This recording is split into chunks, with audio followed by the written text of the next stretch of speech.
وہ حضرت عبدالواحد بن زید فرماتے ہیں کہ میں نے ایک مرتبہ 3 راتیں مسلسل اللہ کے حضور ایک سوال کیا. جب نماز پڑھتا، نفل پڑھتا، مصلی پہ ہوتا تنہائی میں، تو 3 راتیں مسلسل ایک سوال کیا، ایک ہی سوال. وہ سوال کیا تھا؟ میں نے عرض کیا باری تعالیٰ، جنت میں جس کو تو نے میرا ساتھی بنایا ہے، جنت میں جس کو تو نے میری رفاقت اور میری سنگت اور ساتھ دیا ہے، مجھے وہ دنیا میں دکھا دے وہ کون ہے جس کے ساتھ جنت میں میری سنگت رکھی ہے. اللہ رب العزت نے اس کے قلب میں القاء کیا، عالم خواب میں بتایا، ہاں عبدالواحد بن زید، جنت میں تیرے ساتھ جس کو جوڑ دیا ہے اس کا نام ہے میمونہ سودا. اس خاتون کا نام ہے میمونہ سودا کے لقب سے معروف ہے.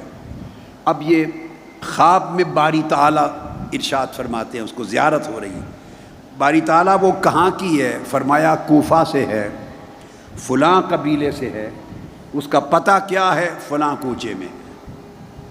صبح حضرت عبدالواحد بن زید اٹھے، شوق ہوا کہ جا کے میں اس کو دیکھوں جو جنت میں میرا مقدر بنا دی گئی. کوفہ جا پہنچے، کوفے میں جا کے لوگوں سے پوچھا، انہوں نے کہا اس نام کی خاتون ہے، مگر اے حضرت عبدالواحد وہ تو دیوانی ہے. ہائے ہائے ہائے، وہ تو دیوانی ہے، آپ کہاں سے چلے؟ بصرہ سے، اس کو کیوں پوچھتے ہیں اور کیا لینا اس سے؟ اس نے کہا وہ دیوانی ضرور صحیح، وہ کرتی کیا ہے؟ لوگوں نے کہا وہ جنگلوں میں رہتی ہے، بکریاں چراتی ہے اور جب ذوق میں آتی ہے تو عشق کے شعر پڑھتی. عطا پتہ لیا کس جنگل میں؟ بتایا فلاں جنگل میں. حضرت عبدالواحد بن زید وہاں پہنچ گئے، دیکھا نماز کا وقت تھا، وہ نماز پڑھ رہی ہے. حضرت میمونہ سودا نماز پڑھ رہی ہیں، ان کے سامنے ایک لاٹھی گاڑی ہوئی ہے تاکہ کسی نے گزرنا ہو تو گاڑی رہے، اور ایک اون کا کپڑا ہے، چادر زیب تن کی ہوئی ہے، اور اس کے کپڑے پہ لکھا ہے کہ یہ باندھی ہے مولا کی، مگر ایسی باندھی ہے نہ بیچی جا سکتی ہے نہ خریدی جا سکتی. کپڑے پہ لکھا ہوا یہ ایسی باندھی ہے، نہ بیچی جا سکتی ہے نہ خریدی جا سکتی ہے. حضرت عبدالواحد بن زید نے دوسری بات بڑی عجیب دیکھی، وہ نماز پڑھ رہی ہے اور ساتھ ہی بھیڑیے اور بکریاں اکٹھے کھیل کود کر رہے ہیں اور اکٹھے چر رہے ہیں، اور بھیڑیے نہ بکریوں پر حملہ کرتے ہیں، نہ کھاتے ہیں، نہ انہیں کوئی وحشت ہوتی ہے.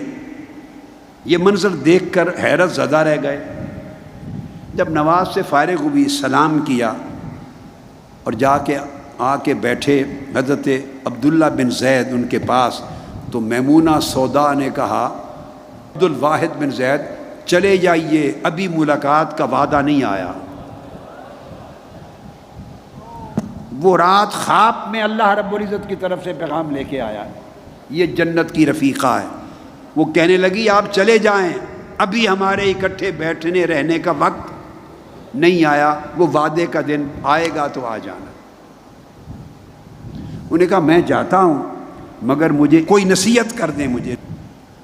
اس نے کہا نصیحت یہ ہے کہ بندہ جب دنیا کی طلب اور محبت میں ہی لگا رہتا ہے، دنیا کی طلب و محبت میں ہی لگا رہتا ہے، تو اللہ تعالیٰ اس سے اپنی خلوت کی محبت اور لگن چھین لیتا ہے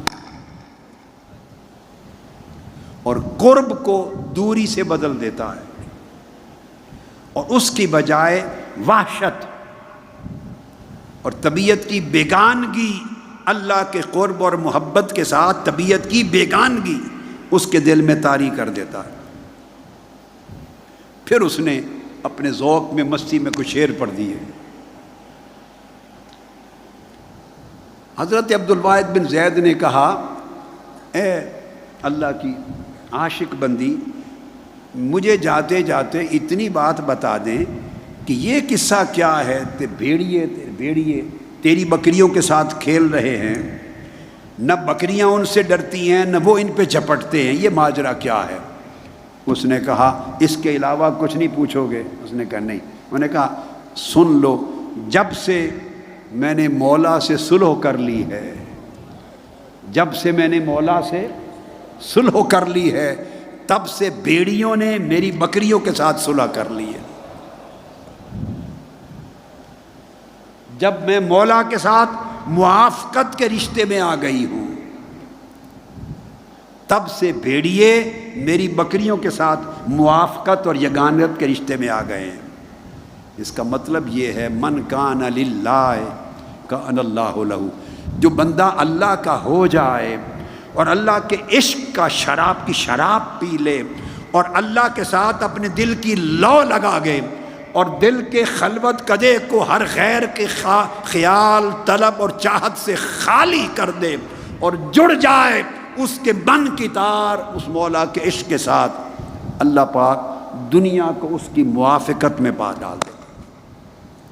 لوگ اس کے پیچھے آتے ہیں، لوگ اس سے محبت کرتے ہیں، لوگ اس کی تلاش کرتے ہیں، اور بیگانہ اس کے اپنے جاننے والے بن جاتے ہیں، اپنے بن جاتے ہیں۔ یہ تعلق اللہ پاک کے عشق کی برکت سے نصیب ہو جاتا ہے۔